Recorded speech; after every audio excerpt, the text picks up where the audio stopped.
OK. OK.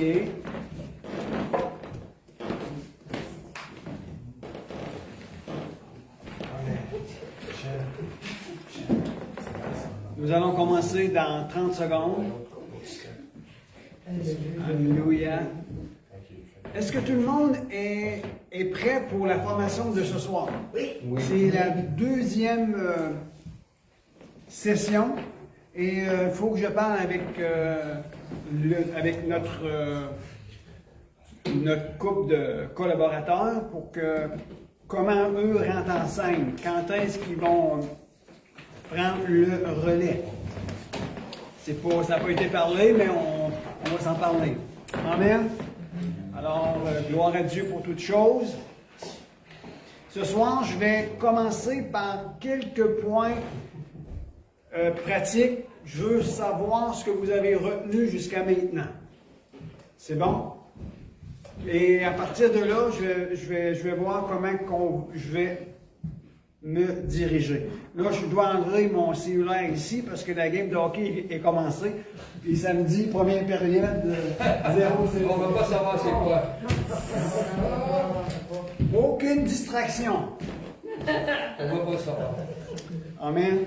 OK, on va commencer en prière. La chose la plus importante de notre vie, c'est avoir cette connexion avec Jésus, avec Jésus-Christ. Quelqu'un m'a appelé après-midi sur mon travail et il avait un besoin de communiquer, comme il me disait, sa frustration. Et j'ai dit, il n'y a aucun problème, j'ai jasé avec lui et je lui ai dit, il faut que tu reviennes à la base. La base, c'est notre relation avec Jésus-Christ.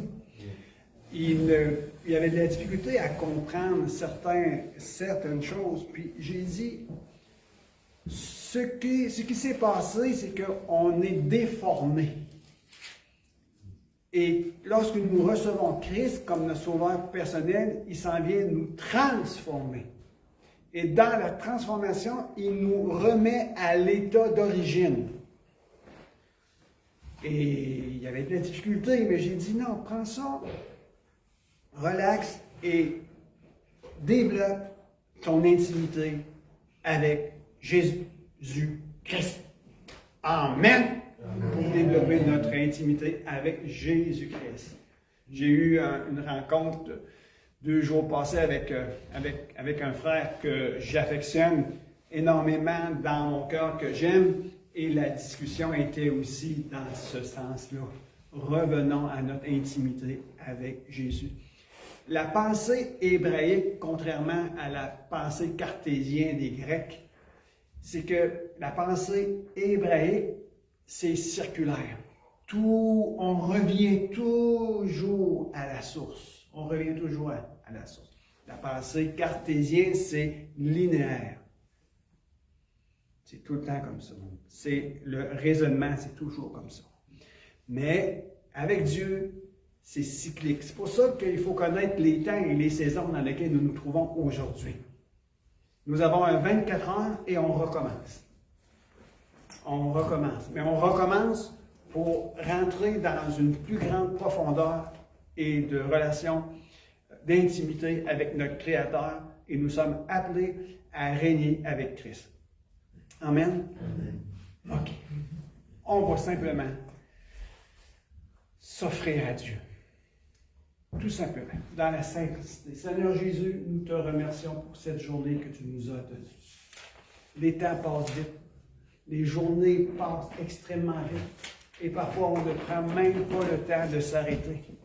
On s'aperçoit que la journée est terminée, puis on a dit, j'ai-tu oublié quelque chose aujourd'hui?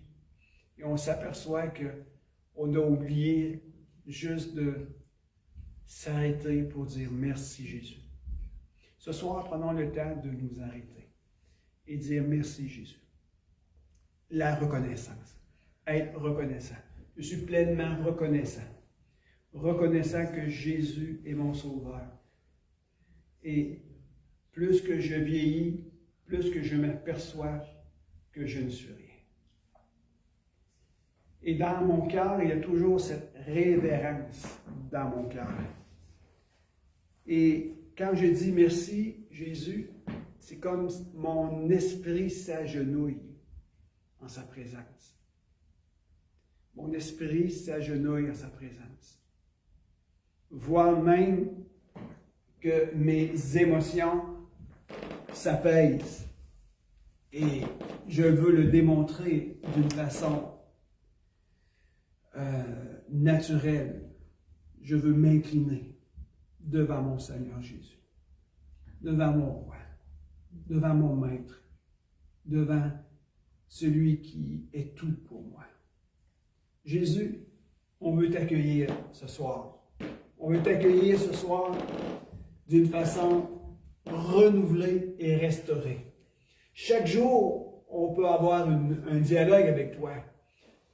Chaque jour, on peut venir auprès de toi. Mais ce soir, on veut te laisser venir jusqu'à nous. Viens jusqu'à nous, Jésus. Viens jusqu'à nous. Viens nous toucher, Jésus, ce soir.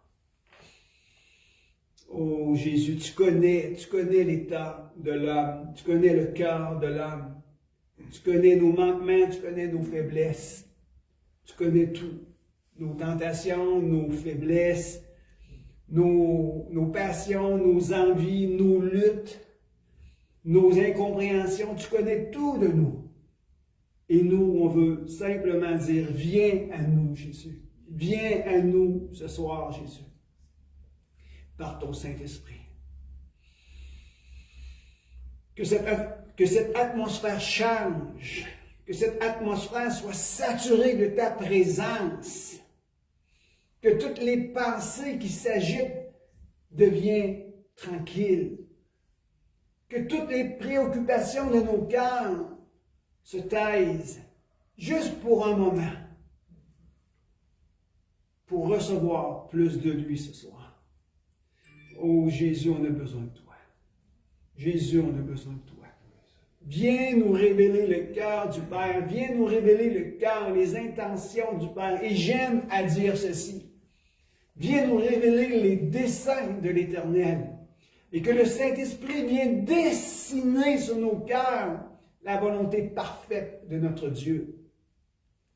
Afin que nous puissions être inspirés au plus profond de nous-mêmes par les désirs et par les projets, par les intentions, par la volonté parfaite de notre Dieu. Je veux prendre cette décision ce soir de ne plus faire, de ne plus être et de ne plus accomplir la volonté permissive, mais je désire la volonté parfaite de Dieu dans ma vie. Saint-Esprit, tu es le bienvenu. Viens, viens, Saint-Esprit. Lève-toi, lève-toi. Oh, lève-toi au plus profond de mon être. Lève-toi dans mon esprit. Lève-toi, Saint-Esprit. Souvent, on attend que quelque chose de l'extérieur vienne vers nous. Et pourtant, c'est de l'intérieur vers l'extérieur que les choses se passent avec toi. Oh, Jésus, on a besoin de ta présence. Merci, Saint-Esprit. Merci, Saint-Esprit. Ce territoire, ce lieu est saturé de ta présence. Et lorsqu'on va parler, lorsqu'on va discuter, lorsqu'on va faire des temps de pause, lorsqu'ils vont entendre le message de nos cœurs, lorsqu'ils vont entendre Gaétan, lorsqu'ils vont entendre Nancy parler, eh bien, Saint-Esprit, viens faire un avalanche de révélation pour nos vies. Que le message soit adapté à tous et à chacun ce soir. Même à moi-même. Et ceux qui nous regardent maintenant en ligne, soyez bénis. Soyez bénis. Oh Jésus, Jésus. Que tout change maintenant, Seigneur. Que tout change maintenant. De l'intérieur vers l'extérieur. Au nom de Jésus, pour ta gloire, Seigneur. Merci, Jésus. Oh, Jésus. Gloire à toi, Jésus. Amen. Alléluia. Oh, Jésus. Question avant de commencer. Qu'avez-vous retenu depuis les 2 dernières sessions qu'on a fait? La première, lorsque Nancy était avec nous, que Serena a partagé, que j'ai partagé, et la première session de développer notre intimité dans les profondeurs de sa présence. Qu'avez-vous retenu jusqu'à maintenant? Si vous n'avez rien tenu, c'est pas grave. Je vais recommencer. Tu as parlé de 2 sortes d'intimité au moins. Oui. Le spirituel, tu as le Corporatif. Tu as le corporatif. Ça, je l'ai tout parlé, je l'ai tout écrit en plus. OK. Mais, OK. Oui, vas-y, Enoch, s'il vous plaît. Oui, l'autre fois aussi, nous avons parlé de la définition de l'intimité. Et vous nous avez dit que c'est une connexion avec Dieu à travers l'Esprit Saint. Et aussi, vous avez ajouté en disant aussi que connaître aussi le cœur du Père, pour nous, c'est demeurer dans l'autorité de son Fils Jésus-Christ et de l'Esprit Saint. Merci. Amen. C'est bon. Tu as parlé des versets de quand Jésus a demandé à Pierre, qui dit-on que je suis? Matthieu 16. C'est ce que j'ai beaucoup. Oui.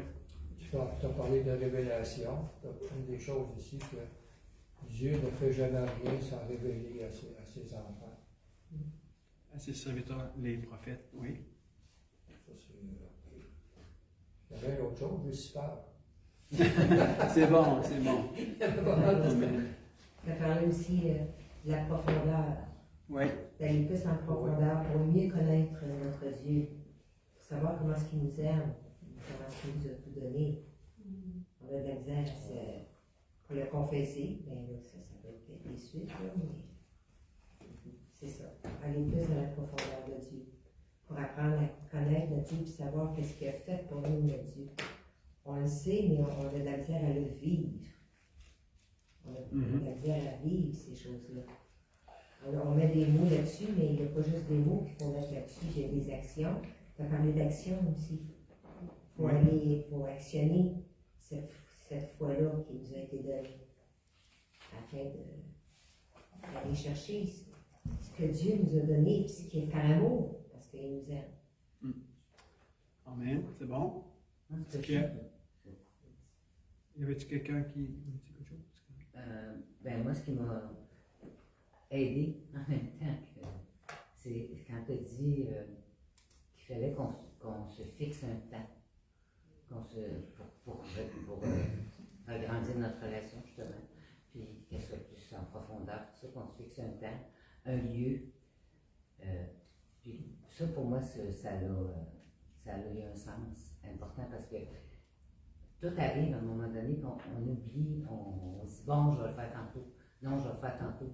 Mais quand on le fixe dans le temps, même si des fois on déroge, on sait qu'on s'est fixé un temps, on sait qu'on va le reprendre, on a plus, en tout cas on se sent plus responsable. Puis je pense que pour être en intimité avec Dieu, il faut avoir son endroit à soi. Fait que c'est une des choses que j'ai retenues, une des choses, parce qu'il y en a beaucoup. Mais je reviens tout le temps quand tu reparles toujours ton terme avec la profondeur de notre relation avec Dieu. Puis je pense que c'est ça qu'on apprend à travers tout ce que tu nous dis, parce que moi aussi j'écris un peu. Mais quand je me relis, je fais comme waouh, il a dit ça, hein, choisis un temps précis, tiens-le en priorité, protège cette intimité. Fait que c'est toutes des choses que je trouve que ça fait du bien de les relire, puis ça nous rend responsables de notre relation avec Dieu. C'est pas, ça nous amène à, comment je dirais ça? C'est pas la responsabilité des autres, notre relation avec Dieu, c'est notre responsabilité à nous autres, puis c'est d'utiliser les moyens pour se mettre en relation avec lui. C'est ça que j'apprends. Amen.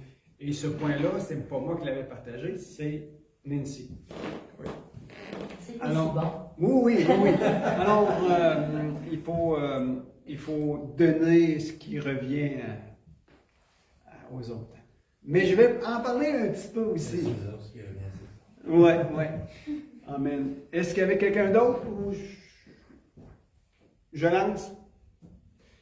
OK. Oui, vas-y. La profondeur de l'adoration aussi. Oui. Et puiser plus dans l'adoration comme ça. On peut ouvrir sur plus l'adorer, ça va changer notre façon. Lui, il va pouvoir venir vers nous pour changer nos cœurs. Oui. L'adoration est une clé primordiale. Et puis on va pouvoir en parler brièvement et le développer dans un autre temps. L'adoration, c'est essentiel. Et savez-vous que votre témoignage, la manière que vous vivez votre vie dans votre quotidien est une adoration. L'adoration ne passe pas par un instrument de musique ni par un chant. Ça, c'est un support qui nous amène à célébrer et à adorer ensemble. Mais notre témoignage est-il une adoration devant Dieu? C'est pour ça qu'il faut voir ce que l'on fait, ce que l'on dit, qui est très important. Je vais juste faire quelques petits points ici et là. Francine a dit mettre de l'action, mettre une action, pas seulement des paroles, mais une action. J'ai déjà dit que c'est les pieds qui prennent possession. Et c'est la bouche qui en fait la manifestation. Alors, il va falloir mettre de l'action, faire de l'action. C'est important. Enoch parlait les trois points de connaître le cœur du Père, marcher dans l'autorité de Christ et vivre la manifestation du Saint-Esprit sont trois aspects qui vont ressortir de notre intimité. Parce que j'ai dit, lorsqu'on rentre dans une intimité avec Dieu, lorsqu'on développe notre relation avec Jésus de jour en jour, il est évident que vous allez expérimenter l'aspect prophétique. L'aspect prophétique, je le résume dans sa plus simple expression. C'est le dévoilement du cœur du Père et entendre ce que l'Esprit dit. Ça, c'est la plus simple expression pour qu'on puisse comprendre et saisir. Et lorsqu'on rentre dans une intimité, qu'on est dans un temps de prière, l'intimité, on va le dire de d'autres mots parce que les gens ont de la difficulté avec le mot intimité. Parce qu'il y en a qui ne connaissent pas qu'est-ce que c'est une intimité dans la dimension de couple. Ils se disent, comment je peux avoir une intimité avec Dieu? Alors, si on dit intimité, on va dire avoir une relation et on parle de amitié. Jésus a dit, je ne vous appelle plus serviteurs, mais je vous appelle maintenant mes amis. Parce que Jésus s'avait offert. Il avait commencé à dévoiler et révéler des choses. Il dit, je parle en parabole à eux, mais à vous, je parle différemment. Pourquoi? Parce que vous êtes mes amis et les amis, l'amitié, il y a des révélations, il y a une connaissance, il y a une profondeur, il y a des choses qui sont partagées, relationnelles. Alors, quand on dit intimité, c'est relation, amitié. Est-ce que Jésus est votre ami? Oui. Est-ce que vous êtes l'ami de Jésus? Alors, excusez-moi. Je pensais de l'avoir fermé.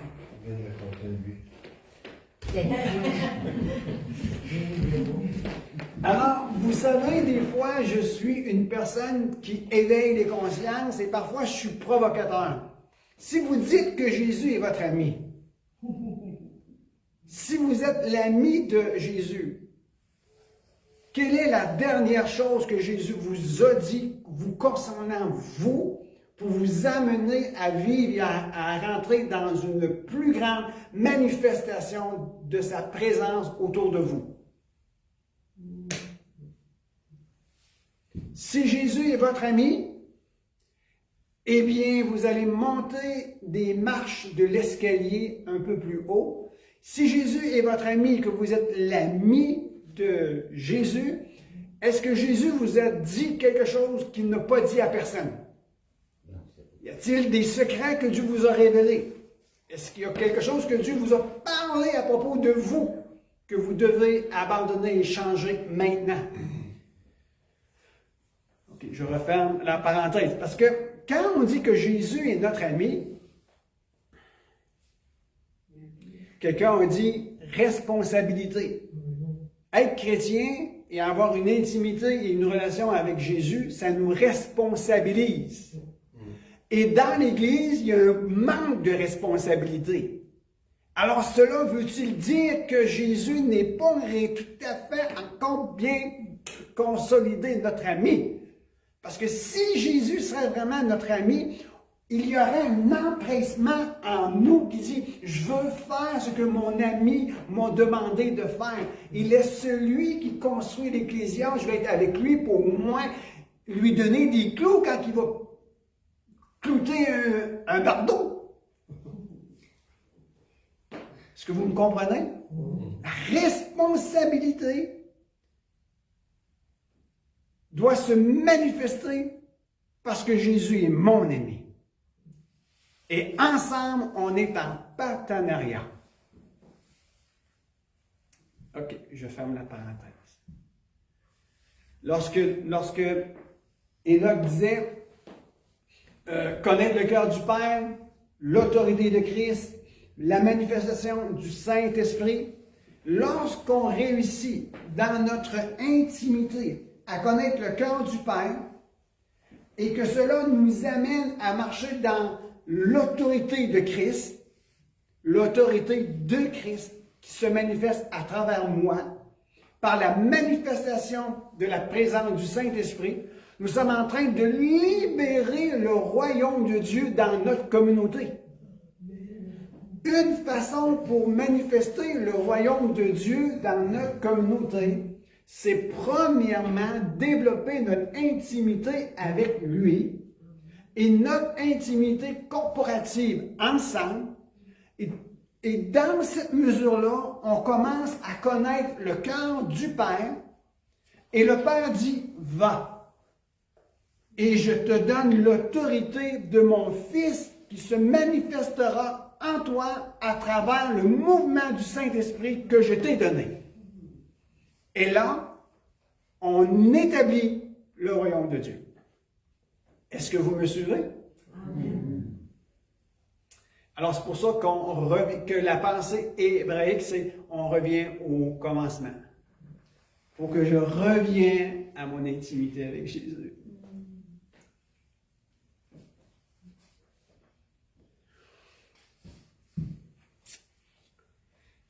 Dans Genèse, je veux expliquer un point ici qui n'est pas sur mes notes, mais je veux vous l'expliquer. Dans Genèse 1, 28, c'est ça. Dieu les bénit et Dieu leur dit, « Soyez féconds, multipliez-vous, remplissez la terre, soumettez-la, dominez sur les poissons de la mer, sur les oiseaux du ciel et sur tous animaux qui rampent sur la terre. » Ici, on est en train de rentrer dans le contexte que quand que Dieu a créé l'homme, il l'a créé à son image et à sa ressemblance. Vous connaissez ce texte-là.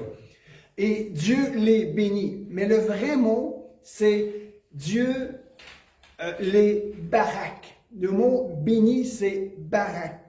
Dieu, et le mot barak fait allusion à les genoux. Barak, B-A-R-A-C-K ou R-A-K. Barak. Et ce qui est merveilleux et parfois compliqué, mais c'est extrêmement merveilleux que les mots hébreux n'ont pas simplement un sens, ça a une multitude de sens. Et c'est des mots qui sont, là je ne veux pas vous perdre, mais je vous le dis pareil, c'est des mots qui sont codifiés. Il faut arriver à comprendre la pensée de Dieu à travers les mots qu'il a utilisés dans une phrase quelconque. Et quand que Dieu a dit « je vous baraque, je vous bénis », il dit « viens ici, mets-toi à genoux en ma présence ».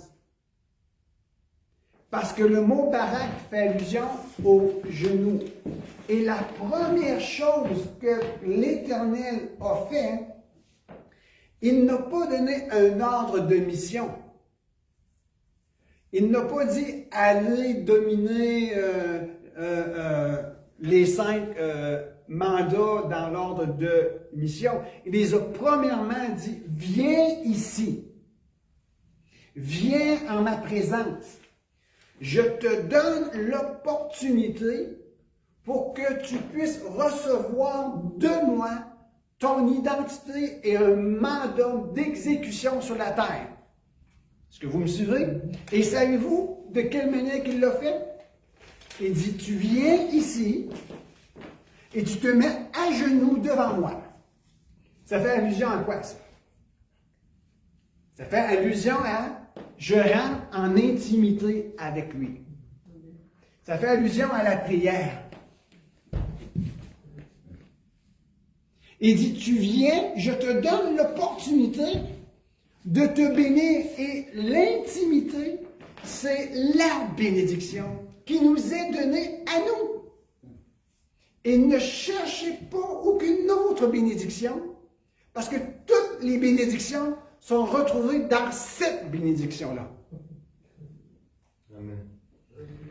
Beaucoup de personnes cherchent plein de choses, mais ils négligent la bénédiction qui comporte toutes les bénédictions. Amen.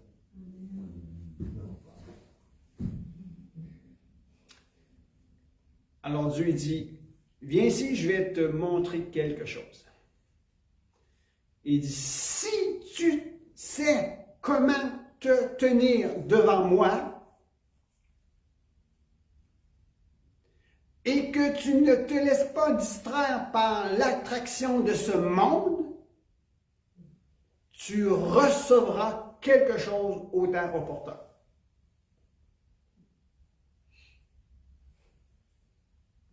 Si tu sais te tenir en sa présence, malgré l'attraction extérieure de ce monde, tu vas finir par recevoir quelque chose. Parce que tout ce qu'on a besoin, dites avec moi tout ce qu'on a besoin repose sur un simple geste qui parfois pour nous, c'est très difficile. C'est expérimenter le barak, s'agenouiller en sa présence. Développons ce temps-là. Il y a, je m'en viens ici, c'est-tu ici? OK. Il y a quelques clés que je vais vous donner ici. Quelques clés pour l'intimité avec Dieu. Il nous faut, premièrement, être obéissant. Quand il nous appelle, Dieu a créé, ça dit ici, Dieu dit, faisons l'homme à notre image, selon notre ressemblance, pour qu'il domine sur les poissons de la mer, sur les oiseaux du ciel, sur les bétails, sur la terre et sur les reptiles. Dieu créa l'homme à son image. Il créa l'homme, il le créa à l'image de Dieu, hommes et femmes, il les créa.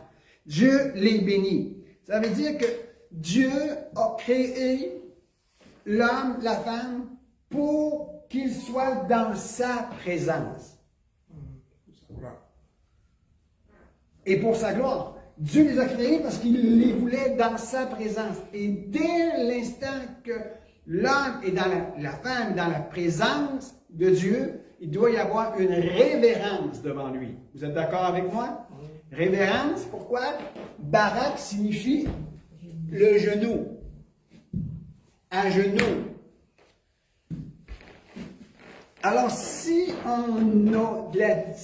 on n'apprend pas à mettre cette clé d'activation dans notre vie qui est l'obéissance, bien, il va y avoir quelque chose qui va faire défaut. Il y a l'obéissance, il y a la prière, il y a poser des questions, il y a être fondé sur le bon fondement, être mis à part. C'est trop, là. Oui. Je t'ai déjà entendu avant, j'ai dit ma lit, après ça je vais revenir. Non, c'est bon. Merci David de me faire ralentir. OK. Les clés pour cette intimité avec Dieu, l'obéissance. La prière. Il faut avoir un dialogue. La prière ou le dialogue. Il faut être en mesure de poser des questions. Être fondé sur le bon fondement. Être fondé sur le bon fondement. J'explique, j'ouvre une parenthèse. Dieu, c'est un Dieu de protocole, un Dieu d'ordre. On ne peut pas faire à la manière que l'on pense. Mais il faut faire les choses à sa manière à lui. Donc, il faut être établi sur le bon fondement. Le mot, la prochaine clé, c'est mis à part. Ça vient à l'encouragement et l'exhortation que Nancy a dit. Quand tu veux prier, il faut que tu aies un lieu, que tu aies un heure. C'est-à-dire mis à part. Je prends ce temps-là à part pour lui. Et il faut avoir la parole de Dieu. C'est la dernière clé? Ouais.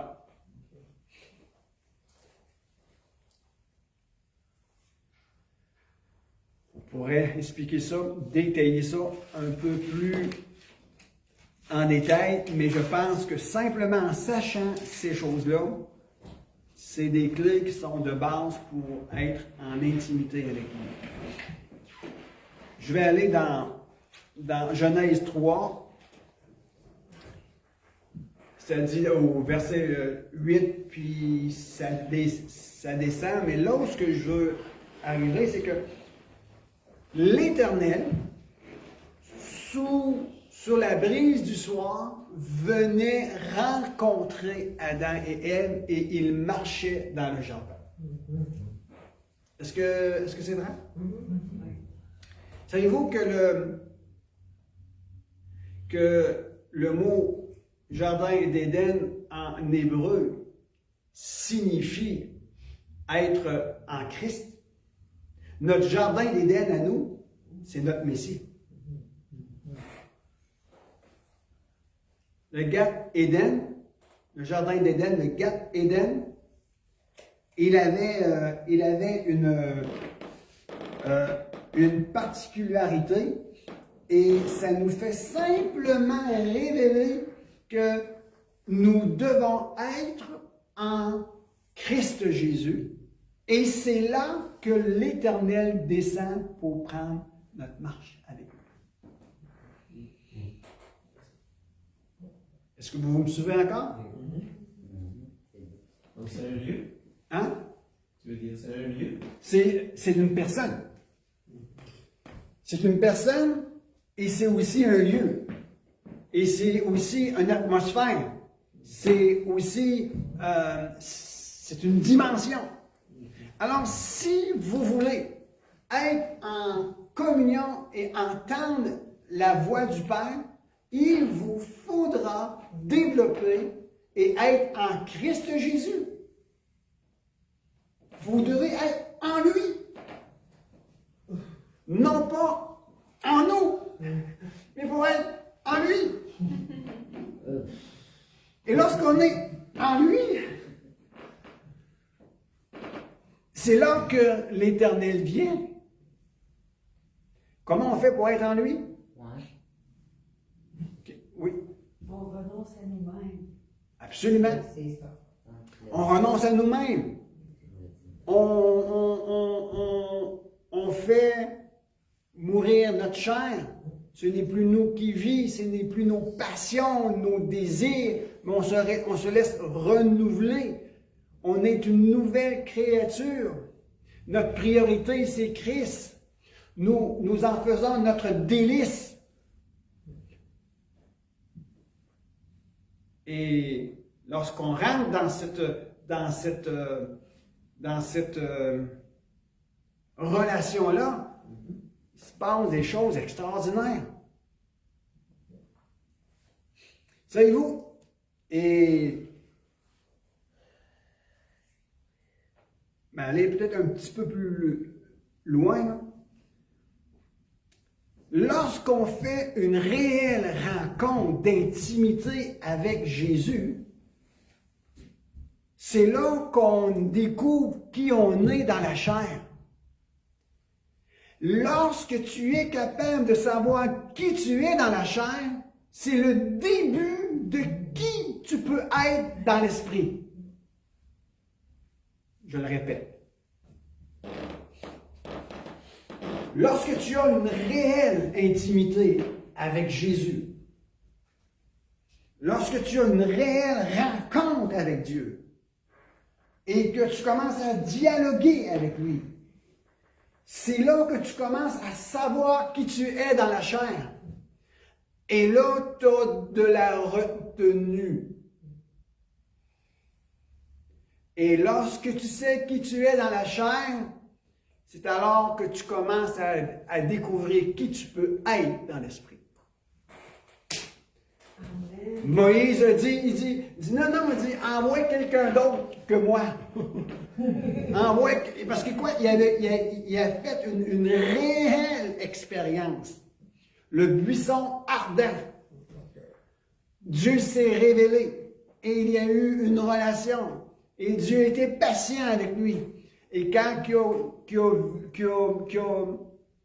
été impacté par la sainteté de l'Éternel et qu'il a vu la grandeur, la magnificence de qui il était, sa beauté, sa lumière, sa grandeur, comment il se sentait petit, il dit non, il dit envoie quelqu'un d'autre. Parce que moi, dans la chair, je suis comme ceci, je suis comme cela, je ne suis pas capable. Mais c'est là qu'il est devenu le grand libérateur. Alors, on va faire une pause. On prend une pause. Je fais une réflexion.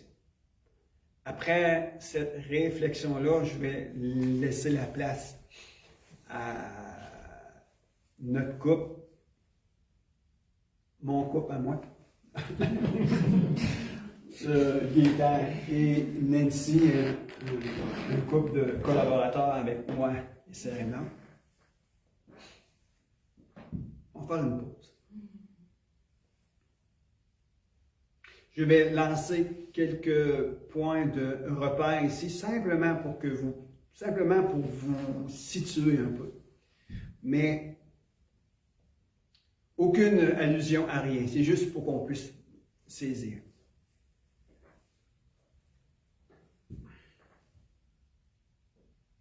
Ça fait combien de temps que tu as dit oui à Jésus? Ça fait combien d'années que tu as accepté Jésus-Christ comme ton sauveur personnel? J'ai pensé à ça il y a 2 jours passés et j'ai dit, Seigneur, pardonne-moi. Pardonne-moi, Seigneur. Le nombre d'années que je te connais et là où je suis rendu présentement. Parfois, ça m'affecte. Je suis attristé. Parce que j'aurais pu être un maître Et j'ai encore besoin des fois qu'on me prend comme un petit enfant. Ça fait combien d'années que vous connaissez Jésus-Christ comme votre sauveur personnel? Ça fait combien d'années que vous savez qu'on doit développer, qu'on doit prier, qu'on doit prendre du temps avec lui, prendre au moins 1 heure avec lui? Ça fait combien de messages qu'on entend que dans sa présence, il y a le bonheur. Dans sa présence, il y a la transformation. Ça fait combien d'années que je sais ça? Ça fait combien de révélations qu'on reçoit, semaine après semaine? Ça fait combien de fois qu'on sent dans notre cœur qu'on doit aller prier? Un jour, j'étais en Gaspésie. J'étais au lit. Le Saint-Esprit, il m'a donné un petit coup de coude. Lui aussi, il joue du coude des fois. Il a dit, « Hey, Michel! » Oui. Il dit, « Viens, on va aller prier. »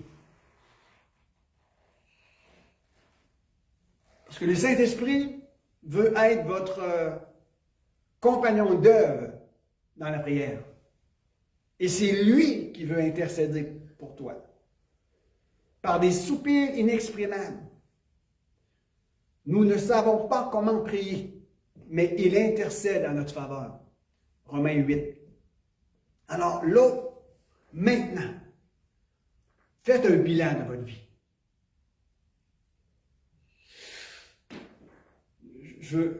Si vous avez envie de me lancer quelque chose, lancez-moi des tomates, mais les poignées, comme pas une sandwich aux tomates à soir. Mais ça fait combien d'années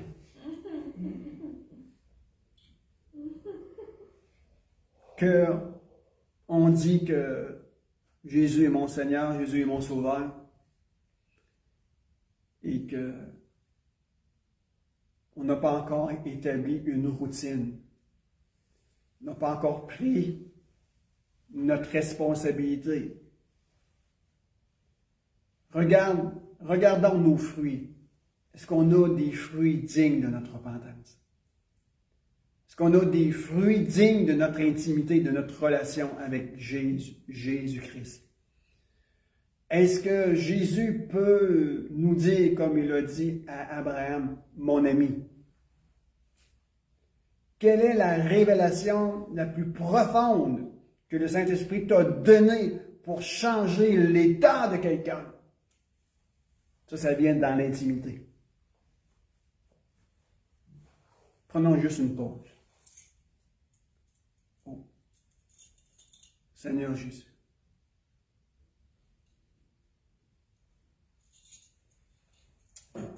Seigneur Jésus.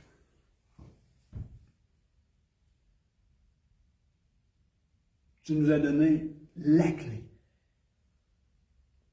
Et tu ne nous as pas donné, même si ça serait encore réduire cela à un faible mot, mais tu nous as donné le privilège d'être en contact avec toi, de révolutionner notre vie en entier. Tu nous as donné le privilège de faire la différence dans nos familles. Tu nous as donné le privilège de vivre une vie excitante. Tu nous as donné le privilège de ne pas subir, mais tu nous as donné le privilège de régner avec toi sur la terre. Tu nous as donné la bénédiction de toute bénédiction. Tu nous as donné la bénédiction qui contient toutes les bénédictions. Simplement nous agenouiller en ta présence. Et on néglige cela.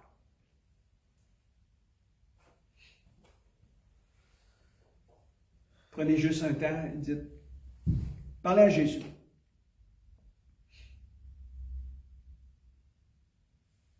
J'ai dit 2 choses.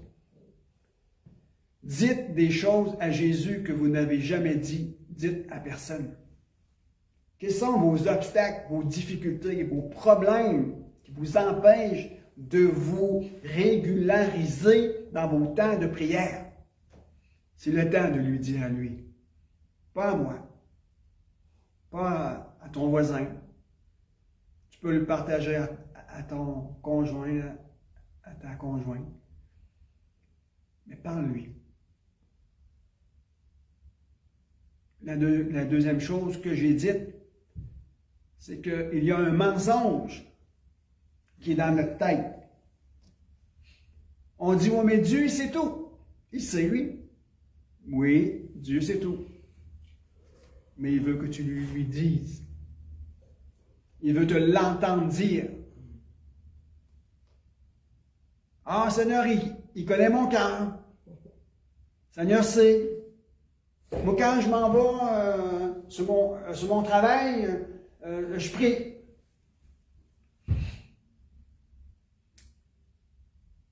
C'est OK. C'est bien. Mais nous devons élever notre niveau de prière. C'est bien. Continue à louer Dieu quand tu es sur la route en train de conduire, puis porter attention pour pas que un char te coupe ou que tu passes à la ligne rouge, tu passes sous la lumière rouge. Donc, ton attention est partagée. Est-ce que vous êtes d'accord avec moi? Notre attention est partagée. Et Dieu, lui, veut avoir tout notre cœur.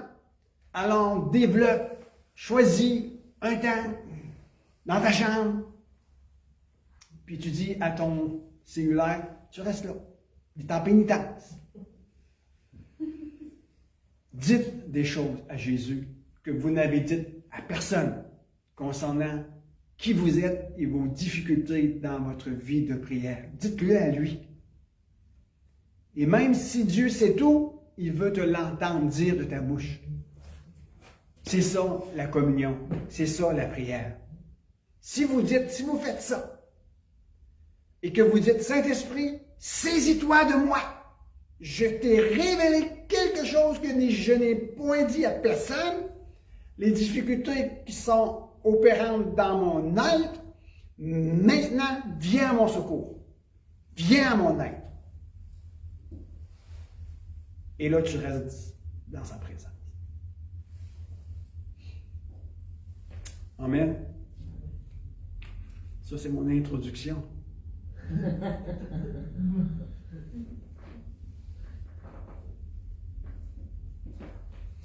Je prends 5 minutes, puis je laisse la place à Nancy et à Gaëtan s'ils veulent partager quelque chose ou nous conduire dans la prière.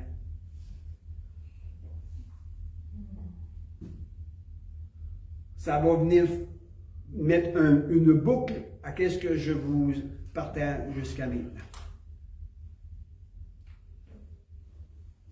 Je vais vous parler de la prière dans la pensée des sages d'Israël.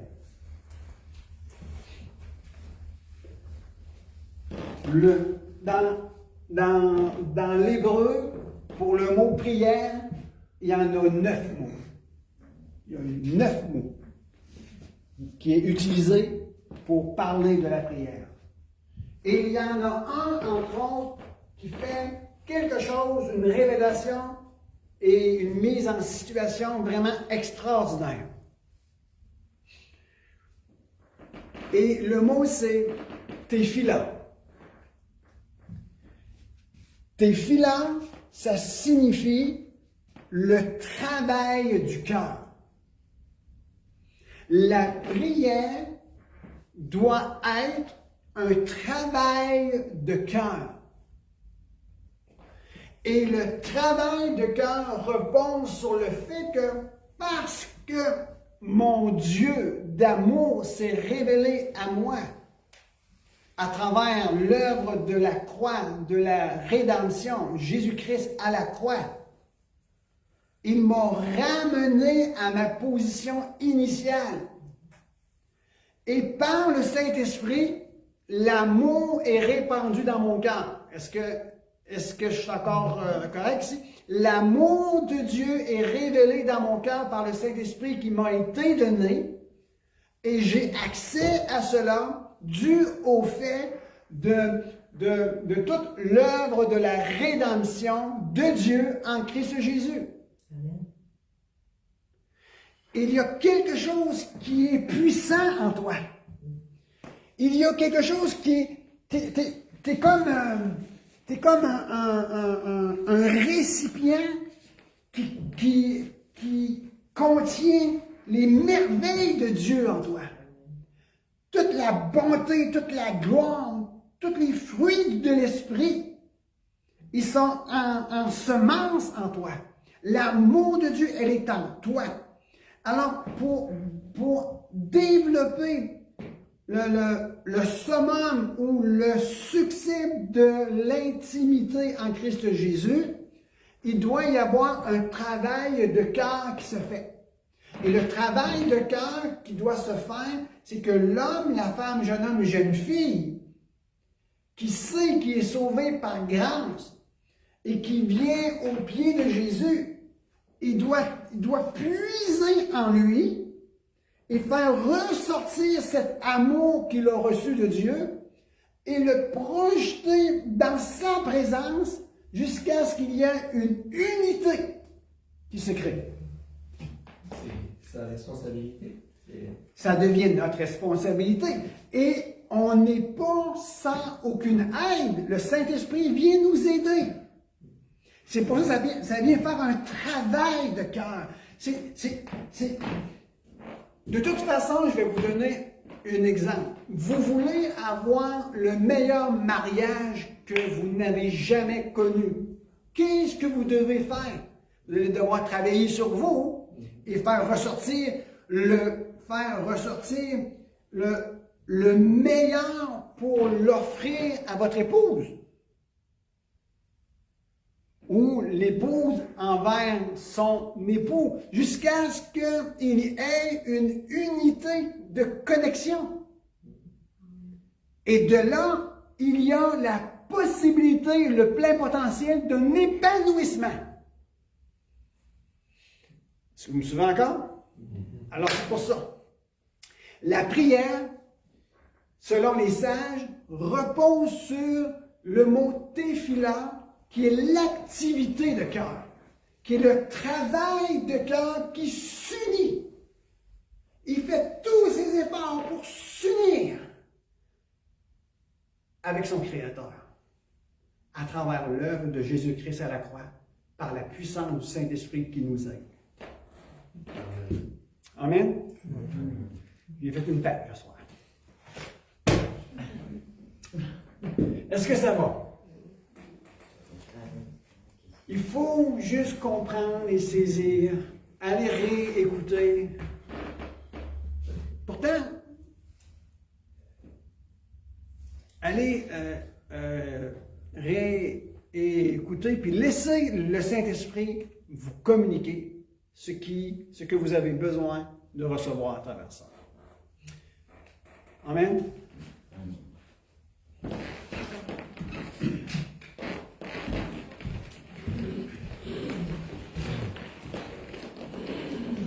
Bonsoir. Bonsoir. C'est un plaisir d'être avec vous, qu'on soit ensemble. Donc, je vous présente Nancy, vous savez qui elle est? Il y en a qui disent que c'est ma douce moitié. Ce n'est pas vrai. C'est ma douce complète. Parce que ma femme est 100% et je suis 100%. Donc, on est deux 100%. Mais on fait une seule chair. On est un. Parce que quand on dit que c'est ma moitié, ça veut dire qu'elle est 50%. Mais c'est faux. Elle est 100%. Donc, on est 200%. C'est merveilleux. Donc, j'aimerais ça revenir sur... Je sais qu'elle a déjà partagé quelque chose. Elle a déjà révélé des choses sur moi, quand j'étais pas là. Mais je l'ai entendu en ligne depuis l'Alberta. Puis elle partageait que Dieu lui parle d'une certaine façon, c'est plus par un ressenti, et que elle disait que moi, Dieu me parle plus d'une façon audiblement. Et c'est vrai. Depuis que le jour que je suis né de nouveau, quand j'avais encore les cheveux longs, avec ma boucle d'oreille, les yeux maquillés, j'étais un rocker, j'étais né de nouveau, j'entendais le Saint-Esprit me parler. J'entendais, des fois, je pensais que j'étais en train de virer un peu fou. Mais depuis le jour que je suis né de nouveau, j'entends la voix audible du Saint-Esprit. Jésus a dit, mes brebis entendent ma voix. Amen. Jésus parle. C'est ça, la beauté, c'est que Jésus parle. Jésus parle de différentes façons. Moi, j'entends sa voix audiblement. Et je vais revenir sur ce que Pasteur Michel a partagé, c'est que c'est un privilège d'entendre la voix de Dieu, mais en même temps, c'est une responsabilité. Parce que des fois, on voudrait faire ça. Si j'avais déjà entendu une blague que Dieu est arrivé à Abraham puis il disait « Abraham », puis Abraham, il répondait pas. Je sais pas s'il y en a qui ont déjà entendu cette blague-là. Puis là, Dieu parle encore à Abraham, il appelle Abraham « Abraham », puis Abraham, il répond pas. Puis là, Dieu dit encore « Abraham, veux-tu faire de l'argent? » « Quoi, Seigneur? » Et des fois, on est un petit peu comme ça, mais avec le fait que Dieu parle, que le Saint-Esprit parle d'une voix audible, que j'entends clairement des instructions, que je sais que c'est pas... Des fois, c'est un ressenti, mais des fois, c'est vraiment... J'entends la voix que Dieu me dit, tu vas aller à telle place. C'est clair. Quand je me suis envenu de l'Alberta au Québec, c'était clair qu'il fallait venir ici avec l'Assemblée. On ne savait pas que Pasteur Michel et Serena étaient ici. C'était clair, je le savais que c'était ça que Dieu voulait qu'on fasse. Il m'avait même montré des endroits où il fallait être au Québec, et c'est ce qu'on a fait. Dieu a ouvert des portes. Mais avec le fait d'entendre la voix de Dieu vient la responsabilité. Et Jésus a dit dans Jean 14 verset 15, Jésus a dit, si vous m'aimez, qu'est-ce qu'on doit faire?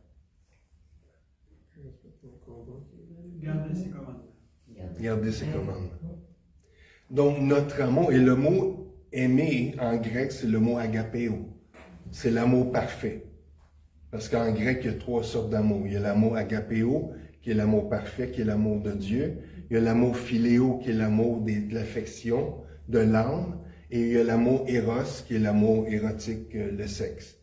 Donc, en grec, le mot qui est utilisé ici, c'est « si tu m'aimes d'une façon parfaite, si réellement tu dis que tu m'aimes, tu vas garder mes commandements. » Donc, l'obéissance est la démonstration de notre amour envers Dieu. Amen. C'est la vraie démonstration de notre amour envers Dieu, c'est qu'on va faire ce qu'il nous demande de faire.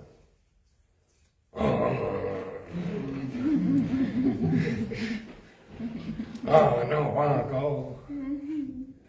Mais c'est ça, il y a des choses que Dieu m'a demandé de faire que j'ai trouvé difficiles. Ça ne fait pas toujours mon affaire. Mais j'obéis pareil. De quitter l'Alberta pour venir au Québec, j'avais d'autres plans, moi. J'étais en Alberta, on faisait de l'argent. On a un réseau d'amis, on était bien, on était établis, même mon épouse avait déjà tous ses plans. Là, c'est moi qui révèle des choses. Mais honnêtement, j'avais un travail que ça me revenait à environ 60$ de l'heure, 60$ de l'heure pour bien parler français. Je disais même à mon patron que c'était le travail de mes rêves, que c'est le travail que j'avais toujours rêvé toute ma vie d'avoir, et je l'avais, et Dieu dit, last call pour le Québec, tu retournes au Québec. Et je venais de dire à mon patron, ah, c'est le meilleur travail que j'ai eu dans ma vie, et je lui ai dit, ben, c'est parce que je lâche. Puis il ne comprenait pas. Puis là, j'ai expliqué, j'ai dit, ben, tu sais que je suis chrétien, missionnaire, puis je sens que Dieu me rappelle au Québec, nous rappelle au Québec. Donc, c'est d'entendre la voix de Dieu, D'obéir, c'est la preuve qu'on aime Dieu, de son amour, de notre amour envers lui. Et je vais terminer là-dessus, il y a un verset qui dit « Approchez-vous de Dieu et il va s'approcher de nous. » Parce que Dieu est toujours là. C'est à nous de prendre la responsabilité de faire le choix de s'approcher de lui, et c'est une promesse qui va s'approcher de nous. Parce que dans le fond, lui, il s'approche de nous. Lui, il est là. Dieu est partout de toute façon, mais il est là. Il veut prendre du temps avec toi. Il veut prendre du temps avec nous. Donc, c'est à nous de prendre ce temps, comme Nicole disait, de vraiment prendre ce temps et de dire, OK, Seigneur, je m'approche de toi. Maintenant, je t'attends. Donc, c'est la question de la responsabilité de nous, en tant que croyants, de démontrer notre amour envers Dieu. Et Dieu parle de différentes façons. Tu sais, peut-être que tu dis, moi j'aimerais ça que Dieu me parle. Moi, je connais quelqu'un qui entendait la voix de Dieu, puis à un moment donné, Dieu lui demandait des choses, puis il a désobéi. Il n'a pas écouté. Il a un peu comme Jonas. Tu sais, Jonas, il est parti dans la direction contraire que Dieu lui avait dit d'aller. Mais cette personne-là a commencé à faire taire la voix de Dieu. Puis à un moment donné, Dieu ne parlait plus. Puis là, cette personne-là s'est repentie. Et dernièrement, cette personne-là me dit, je veux réentendre la voix de Dieu comme avant. Puis je lui ai dit, je prie pour ça, puis je prie pour toi, mais il faut que tu me promettes une chose, puis que tu promettes une chose à Dieu. C'est que quand que Dieu va te parler, puis il va te demander quelque chose, que tu vas obéir. Parce que des fois, on dit, Seigneur, Seigneur, donne-moi les dons du Saint-Esprit. Je veux le don de faire des miracles. Mais quand c'est le temps d'aller imposer les mains, on ne le fait pas. Encore là, l'obéissance. Où on reçoit une prophétie de la part du Saint-Esprit, le cœur nous débat, on a quelques mots, on sait qu'il faut qu'on le dise, on ne le fait pas. Après ça, on demande encore au Saint-Esprit de nous parler, puis de manifester le don de prophétie, mais on n'obéit pas. Donc, il va dire, c'est parce que tu n'as pas obéi la dernière fois. Est-ce que tu vas obéir maintenant? Donc, notre amour pour Dieu passe par l'obéissance. Elle a pris beaucoup de notes. Il m'inspire. Ouais, Ça arrive souvent que c'est comme ça, que j'ai pas d'idée, puis quand ils parlent, plein d'idées qui viennent. Ben moi, je l'ai rajouté d'autres éléments. Ça vient en complémentarité avec ce qu'ils ont dit. L'autre chose, qui veut équilibre ici? Hein, on veut tous équilibre. Hein? Tout le monde veut équilibre ici en ligne. Hein? Il n'y a pas personne qui ne veut pas équilibre. On veut tous équilibre. Alors, pour équilibre, ça passe par l'intimité avec Dieu. Plus cette intimité-là va devenir de plus profond, plus en plus profond, plus tu vas adhérer, tu vas goûter à la liberté et de plus en plus à la pleine liberté. Et plus tu goûtes à la liberté en toi, avec le Seigneur, plus tu conquis des territoires. Parce que là, ça ici, ça s'expand. Tu goûtes à la liberté intérieure, mais aussi ça s'expand au niveau territorial. Donc ça, c'est merveilleux, parce que ça devient de plus en plus grand et de plus en plus de personnes peuvent être impactées par l'intimité que tu as avec Dieu. Plus ça va toucher de plus en plus de monde. Et là, l'obéissance est de plus en plus importante parce que quand tu obéis, tu bénis, Seigneur te bénit, tu bénis les gens, mais de plus en plus, tu bénis des gens, de plus en plus dans l'intimité. Et l'autre chose que je vous dis que c'est bien important aussi, c'est que quand tu as de l'intimité avec Dieu, tu sais, je le dis je reviens un petit peu à l'autre fois, c'est à chaque jour, tu dois recevoir le pardon que le Père a à toi. Parce que, excusez, moi, c'est quelque chose, même récemment, que Dieu m'a dévoilé. Je vous parle des choses plus personnelles. C'est que l'intimité avec Dieu, tu peux l'avoir tous les jours. OK? Tu peux devenir vraiment profond avec lui. Mais il y a une clé qu'il faut absolument que tu n'oublies pas dans cette intimité avec Dieu, c'est le pardon. Parce que si tu as une intimité profonde avec Dieu, mais à chaque jour, tu ne prends pas le temps d'accepter le pardon, parce qu'à tous les jours, il y a juste Jésus qui est parfait. Nous, on fait des erreurs tous les jours. Hein? Soit on a dit une parole qui n'était pas en lien avec Dieu, on a fait une action qui n'était pas en lien avec Dieu, ou quelqu'un a fait quelque chose qui n'était pas en lien avec Dieu, et là, ça nous affecte dans notre cœur. Mais la seule façon de te libérer de ça, c'est à chaque jour, tu acceptes le pardon de Dieu qu'il y a envers toi et envers les autres. Ça, c'est vraiment important. Parce que tu ne goûteras pas pleinement à la pleine liberté, même si tu as de l'intimité avec Dieu. Comment? Si tu prends du temps chaque jour avec Dieu, c'est super. Mais pour aller dans la pleine liberté totale avec Dieu, à tous les jours, tu dis, « Ok Seigneur, j'accepte ton pardon. J'accepte le pardon que tu es mort à la croix pour moi tous les jours. Tu es mort à la croix pour que je sois libéré des péchés. » Le pardon du péché par rapport au péché de la journée. Très important. Et moi, c'est un psaume que le Seigneur me rappelle tous les jours, psaume 32. Il n'y a aucune condamnation en Jésus-Christ, que celui qui se confie en l'Éternel, hein, qui expose à l'Éternel ses fautes, Dieu le libère. Ça, c'est fondamental. Parce que tu peux avoir la plus grande intimité avec Dieu, mais si tu n'as pas touché à ça, il y a un gros morceau qui va manquer pour avoir la pleine liberté. Et intérieurement aussi, tu vas, parce que quand il y a des péchés ou des choses que tu n'as pas fait correct dans la journée, je vous le dis, je le vois en esprit, ça crée des chaînes. Ça crée des chaînes dans ton cœur et ça crée des chaînes autour des gens autour de toi. Je vous parle par révélation, le Seigneur me l'a montré. Ça crée des chaînes. Au moment que tu acceptes le pardon à chaque jour, tu te libères toi-même et tu libères tous les gens auxquels que tu affectes autour de toi. On est tous connectés hein, en Jésus-Christ. Donc, ça libère aussi, ça les aide à se libérer. Donc ça, c'est vraiment très important. L'autre chose que je voulais vous parler, attends, je vais vous donner un petit verset par rapport à ça, avant d'y aller à autre chose. Psaume 34, 22, ça dit « L'Éternel », Psaume 34, 22, « L'Éternel délivre l'âme de ses serviteurs. » Amen. Hein? De ses serviteurs. Ça veut dire tous les jours, hein, ceux qui sont serviteurs, ils les délivrent leur âme, parce que tous les jours, on a besoin d'être délivré de quelque chose. Tous les jours. Et que tous ceux qui l'ont pour refuge échappent au châtiment. Bon, ça on le sait, avec le salut. Amen. Et ici, Psaume 68, 19, 20.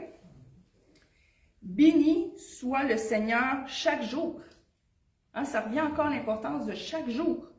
Quand on nous accorde, hein, c'est extérieurement aussi, Dieu nous délivre. Donc, bien important. Dieu est pour nous le Dieu de délivrance. OK? 68, 20. Ici, je vous en donne un autre. Au niveau de l'importance hein, de se purifier avec le Seigneur chaque jour. 1 Jean 1, 17. 1 Jean 1, 17. Mais si nous marchons dans la lumière, comme il est lui-même dans la lumière, nous sommes mutuellement en communion. Et le sang de Jésus, son Fils, nous purifie de tout péché. Alléluia.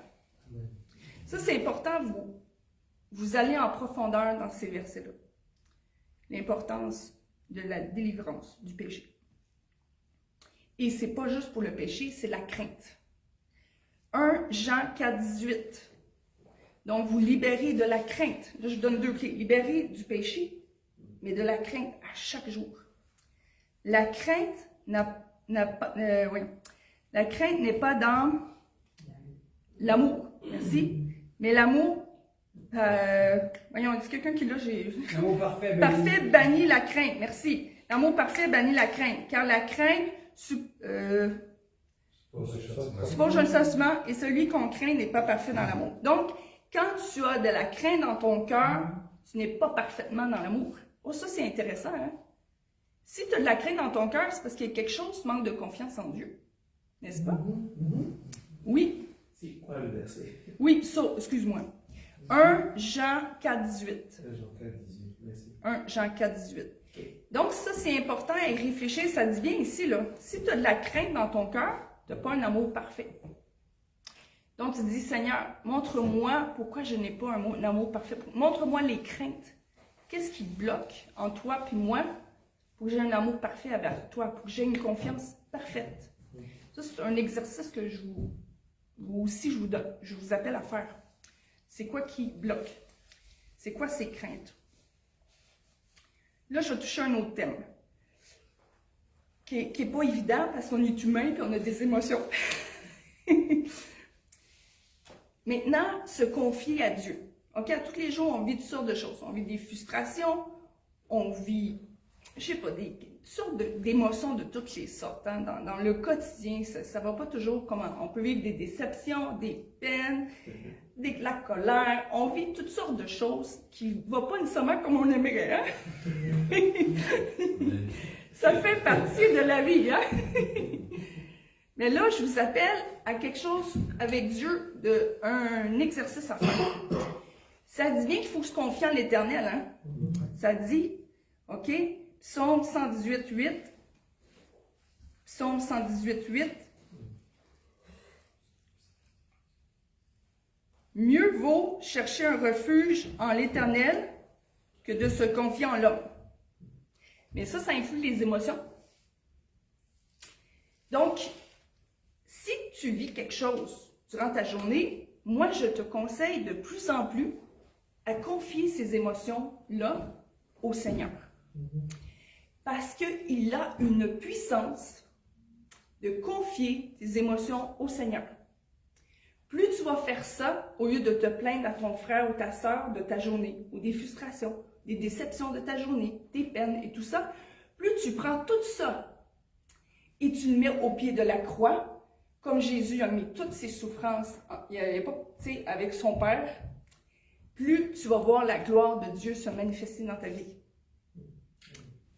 Et à l'inverse, si tu ne le fais pas, tu vas manquer quelque chose. Il y a des bénédictions que le Seigneur avait prévues pour toi, mais là, tu ne les auras pas parce que tu ne t'auras pas confié pleinement lui. Tu t'auras confié à l'homme que lui, il ne peut pas faire rien avec ça, il peut juste écouter. Hein, il ne peut pas virer ça en gloire. Là. Mais Dieu, lui, peut virer tes émotions, tes frustrations, les injustices que tu vis, les peines, mettez tout le paquet là, il peut virer ça pour sa gloire. Et ça, c'est pas évident parce qu'on est humain, puis des fois, on aime ça parler, hein, dire les affaires, puis des fois, on ne réfléchit pas, on est spontané. Mais là, je vous invite à demander au Saint-Esprit d'avoir plus de maîtrise sur vos émotions pour prendre ça le soir ou dans le matin, le moment où vous avez votre intimité prévue à votre agenda avec Dieu, là, ben, ce sera le moment que vous les déversez au Seigneur. Que ce soit écrire au Seigneur, que ce soit y parler, que ce soit la prière, que ce soit louer, chanter le Seigneur de la façon que vous êtes à l'aise de le faire. Mais je vous invite à faire ça au quotidien et le pratiquer. Et vous allez voir la manifestation de Dieu, autant pour vous, vous allez vous rapprocher du cœur de Dieu, mais autant vous allez voir les situations qui vous frustrent ou les injustices il va arriver des choses là, exceptionnelles, vous allez dire « Wow! Wow! Wow! Wow! » Vous allez être épaté. Dieu il va se révéler de façon où vous allez dire « Il y a juste Dieu qui peut faire ça. » Puis, ça va être tellement beau, là, c'est mieux que c'est Dieu qui règle les affaires que les humains. Hein? On est tous d'accord avec ça? Donc, voilà. Et la dernière chose que je voulais vous dire, l'intimité avec Dieu. Il y a deux formes d'intimité que je voulais rajouter. C'est important, l'intimité secrète dans le lieu secret. Tu sais, la chambre, comme c'est écrit dans la Bible, un lieu secret. Mais l'intimité à Dieu, je voulais le préciser comme aussi, on le dit ce soir, mais c'est important pour moi de renoter, oui, c'est dans l'action. Quand tu es dans l'action pour Dieu, tu te rapproches du cœur de Dieu. Comme moi, j'aime être sur la rue, j'aime évangéliser. Quand j'évangélise sur la rue, c'est le moment, là, j'ai l'impression que je marche sur la rue avec Dieu. C'est le moment que je suis proche du cœur de Dieu et de sa volonté. Puis aussi, c'est aussi biblique. Dieu, il dit de s'occuper des pauvres, des orphelins, des gens dans le besoin. Fait que là, c'est comme on est direct où est-ce qu'il y a le besoin. Donc, je vous invite vraiment à aussi activer plus ça dans le quotidien, partout où vous allez. Si vous voyez un besoin, vraiment de rentrer dans l'action pour Dieu, pour rentrer dans son intimité. Voilà, c'est tout pour ce soir. Que Dieu vous bénisse. Merci beaucoup. Amen. Yes.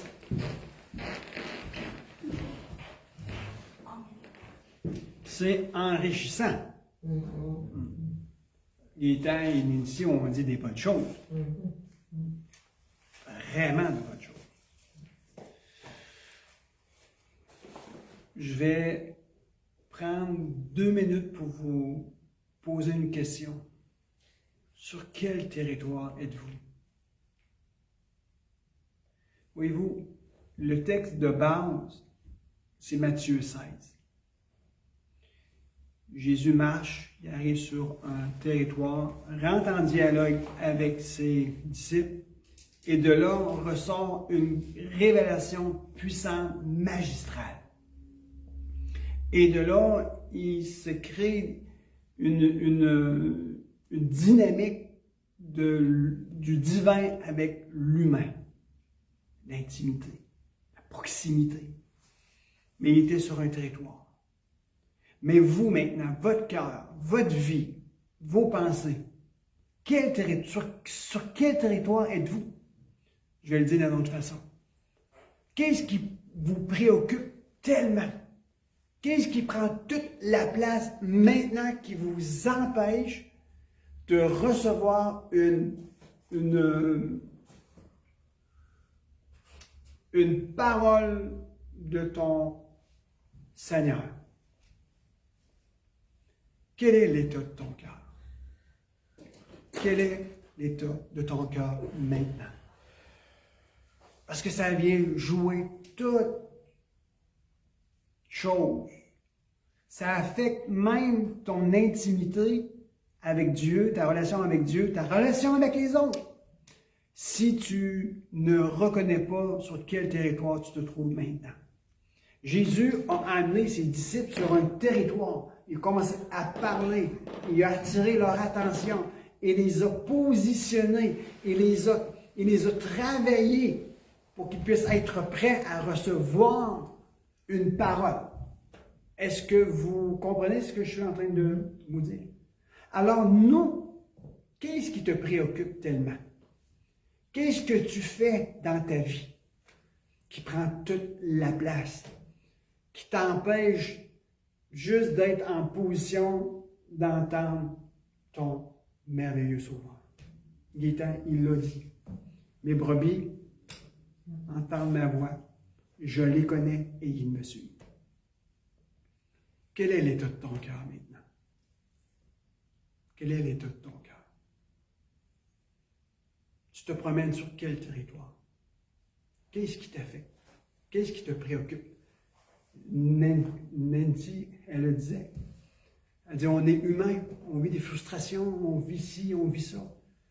Si on le dit aux hommes, si on le partage aux autres, on le garde seulement pour nous-mêmes, je vais m'en sortir. Tu n'es pas capable de le prendre et de l'amener à Jésus. Seigneur, vois-tu, c'est ça qui me préoccupe tellement.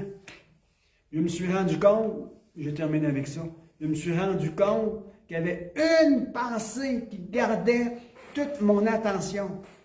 Et des fois, Jésus voulait venir s'entremêler dans la discussion de ma pensée de moi-même et je lui fermais la porte. Pourquoi? Parce qu'il y avait quelque chose qui capturait mon attention. Et je sais qu'il y en a qui vivent ça aussi. ils ont de la difficulté, ils ne sont pas libres à l'intérieur. Elle parlait de la liberté. Amène tout ça au pied de Jésus. Seigneur Jésus, tu connais nos cœurs, tu connais nos préoccupations, tu connais même mes pensées.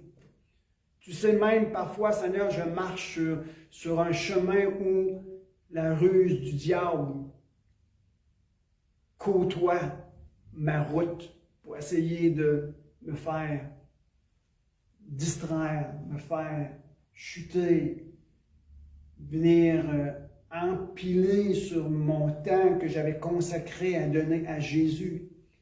Ça vient me chercher, ça me préoccupe.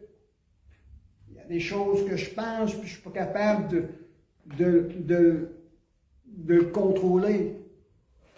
Aide-nous, Seigneur. Aide-moi, Jésus. Aide mes frères, aide mes sœurs qui peuvent arriver à mettre une pause sur leurs pensées, à se détacher des situations, des circonstances et rentrer dans la réalité de qui nous sommes en Christ Jésus. Soyez bénis, que la grâce de Dieu vous accompagne puissamment. N'hésitez pas, vous avez deux couples qui peuvent vous aider, prier avec vous, vous encourager, vous donner des explications. Faites comme les disciples qui prenaient Jésus. Ils disent, Jésus, viens ici, explique-nous ce que tu as dit. Soyez des hommes et des femmes, des jeunes hommes et des jeunes filles, pour ceux qui nous écoutent, à être prêts à aller un peu plus loin de ce qui se passe ici. Amen.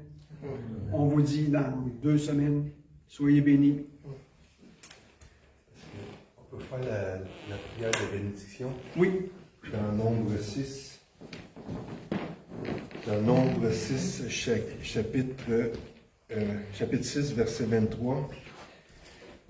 22, ça dit « L'Éternel ou Jéhovah ou Yahweh parla à Moïse et dit « Parle à Aaron et à ses fils et dit « Vous bénirez ainsi les enfants d'Israël. Vous leur direz « Je vous dis ce soir, que l'Éternel te bénisse et qu'il te garde. Que l'Éternel fasse luire sa face sur toi et qu'il t'accorde sa grâce. Que l'Éternel tourne sa face vers toi et qu'il te donne la paix. C'est ainsi qu'ils mettront mon nom sur les enfants d'Israël et je les bénirai. » Amen. Soyez bénis. Amen.